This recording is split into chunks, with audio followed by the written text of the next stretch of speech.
السلام عليكم ورحمة الله وبركاته. ورarka degdega ah ee haatan soo baxaya ayaa sheegaya in ra'iisul wasaaraha dalka Pakistan Shahbaz Sharif oo shalay booqasho ku tagay magaalada Ankara ee dalka Turkiga ay macquul tahay in goor dhow ay ku dhawaaqaan isaga iyo madaxweynaha dalka Turkiga waxa loogu yeeray isbahaysi awood ugu weyn ee dalal muslimiin ay sameystaan. warkani oo majalladaha dhinaca Israa'iil ay aad isha ugu hayeen saakana ay ka qoreen ugu yaraan boostiyo aad u tiro badan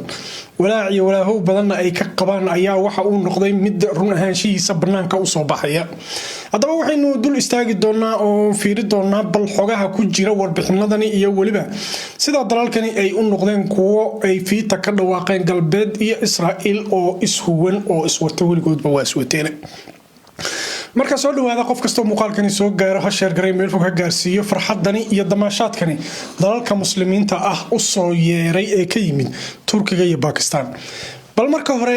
aynu fiirino arintani sidee ku bilaabatay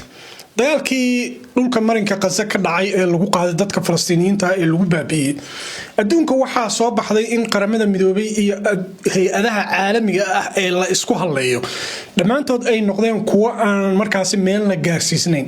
isla markaasna aanan awood u lahayn iyada oo Israa'iil oo ahayd mid dhibta ugu badan ka geysatay dhulka marinka Gaza lagu shaabadeeyay waxa loogu yeeray inay tahay mid nafteeda difaacaysa. haddaba aynu fiirino warbaahinta Middle East Monitor ayaa iyadu waxa ay maqaal dheer ka qortay oo ugu horeysay subaxnimadii hore ee saakay oo axada. Middle East Monitor waxa ay sheegtay in ay arintaasi ka sabtay in dalal badan oo caalamka ah ay cududooda iyo awoodooda ay kubciyaan isku geeyaan mid noqdaan ka hortagaan waxa loogu yeeray daandaansiga xoogan ee ka imaanaya dalal galbeed ah iyo Israa'iil. maadaama sharcigu shaqeyn waayay khiyaarta wadana naga socota meeshan aan ku istaagno maadaama sharcigu shaqeyn waayay qaramada midoobay ay noqotay mid dhufaanan oo wax badan aan la joogin qaramada midoobay ay noqotay hadaladeeda iyo waxa ay soo saarayso waxa bari kuma taala yani wax aan soconayn waxaan laga heebaysanayn waxaan loo arkin bal hay'adii ugu sareysay caalamka oo dhan ee United Nations ka ahayd oo Israa'iil siday doonto ay yeelayso ciday doonto duqeynayso Mareykanka uu ka hortaagan yahay oo codka fiitada la taagan. sidoo kale xilligaasi wali gogoligyan ku jirnaa warbixinta uma aan gudbin xilligaasi madaxweynaha dalka Turkiga ayaa waxa uu ku dhawaaqay in marka la fiiriyo sida caalamku uu ugu afduuban yahay dalal leh codka fiitada qayaxan oo shan dala ay noqonayso mid meesha ka saartay awoodihii kale ee caalamka laguna dulminayo markaasi dalal laga gardaran yahay iyo dalal markaasi la dhibaateynayo oo awoodaas fiitada la yiraahdo lagu hor istaagay. Indonesia kamid ah dalalka ka hadlay waxa kamid ah Pakistan tan nuclear-ka ku wareysana kamid ah Qatar ayaa kamid ah Saudi Arabia kamid ah yani qaraar weyn ayaa la soo saaray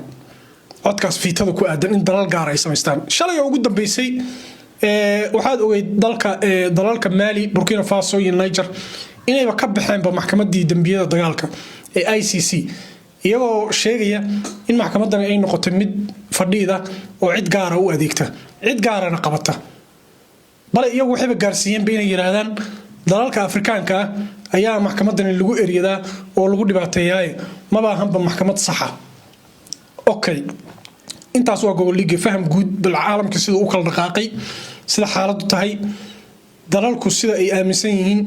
waxa qaramada midoobay ay noqotay maxkamadii dambiyada dagaalka sida ay noqotay. okay marka aynu u gudubno isbahaysi Saudi Arabia iyo Pakistan ayaa bilowday. isbahaysigaasi wuxuu dhigayaa oo qodobadiisa kamid ah haddaan dib ku xasuusiyo in dal walba oo dalalkaasi kamid ah hadii duulaan uu dibadda kaga yimaado ay isku duubmaan oo ay la dagaalamaan duulaankaas. Pakistan hubay ku waysan tahay nuclear Saudina dollar ba garbaha ugu xiran iyo shidaal awood weyn oo jirta ma garat waa awood weyn Saudigana waa awood weyn sidaas daraadeed waxa ay sameeyeen waxa loo yaqaano inay isku dhaf ka dhigaan awoodahooda dhinacyada oo ay markaas mideeyaan waa Pakistan iyo Saudi Arabia. marka meesha waxaan ka marnayn oo aan rabin inaan ka tago وحجري دغدغاق لو يقان مسلم ناتو دغدغاق لو يقان مسلم ناتو محو يهي مسلم ناتو مسلم ناتو waa dalalka awoodda leh muslimiinta Turkiga Sacuudiga Pakistan cidi kale oo danaynaysa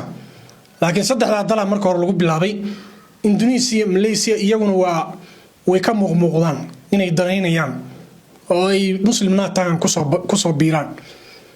si dalalka NATO kale wax u dhigman loo sameesto awoodooda la mideeyo marka isbahaysigani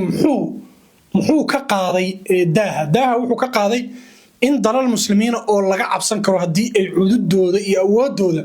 isku geeyaan ay jiraan مثلا باكستان oo kale hub nuclear haysataa Turkiga oo kale tiknoolajiyadu ku hormaray drones ka yaacay adduunka oo dhan maanta loo hanwen yahay isaga soo saara boqortooyada shidaalka iyo lacagtiisa saddexdaba labadaba waa haysataa Indonesia ba ku soo darba waa population-ka ugu badan ciidankii ugu badnaa ee dhaqaaqa ayay heli kartaa waa dalka ugu dadka badan dalalka muslimiinta ah Indonesia ma arkaysaa marka hadii intaas la isku geeyo oo Indonesia dadkeedii tiknoolajiyadii iyo horumarkii iyo hubkii casriga ah ee Turkiga lacagtii iyo shidaalkii boqortooyada Sacuudi Carabiya iyo nuclear-kii oo ah meesha ugu dambaysa ee laga cabsado adduunkan la isku ixtiraamo oo Pakistan ay ku hubeysan tahay marka intaas la isku geeyo awood dhameystiran oo muslimiina oo sunniya oo fadhida ayaa soo baxaysa waana qorshaha uu haatan Shahbaz Sharif kala hadlayo dalka Turkiga dhaqaajintiisa iyo inuu noqdo mid mira dhala maadaama muddo dheer lagu taamayay balse uusan wax horumaraya dhaqdhaqaaqa uusan qorshahan samayn waxaan la filayaa in go'aano waaweyn ay ka soo baxaan ka hor inta aanu Shahbaz Sharif ka soo laaban dalka Turkiga